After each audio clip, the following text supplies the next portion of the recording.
ডিম সম্পর্কে কিছু কথা বলবো। অনেকেই হয়তো জানেন, আবার অনেকেই জানেন না।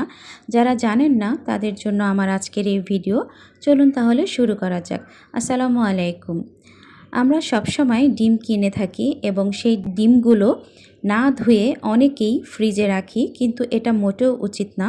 কারণ ডিমের গায়ে যে ব্যাকটেরিয়া থাকে সেই ব্যাকটেরিয়াগুলো ফ্রিজে রাখার কারণে ফ্রিজে বাকি যে সব খাবারগুলো থাকে সেই খাবারগুলোতে এই ব্যাকটেরিয়া প্রবেশ করে এবং ফ্রিজেও এই ব্যাকটেরিয়া ছড়িয়ে পড়ে।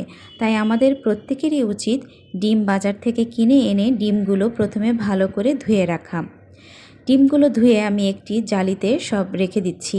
পানি ঝরে গেছে, এখন একটি কিচেন তাওয়াল দিয়ে মুছে নিচ্ছি। একটি এয়ারটাইট বক্সে ভরে নিচ্ছি।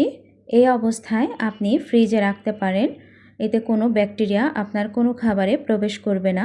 আর যদি আপনারা চান যে ফ্রিজে রাখবেন না, বাহিরেই রাখবেন, তাহলে এর ঢাকনাটা না আটকিয়ে জালি দিয়ে ঢেকে রাখতে পারেন।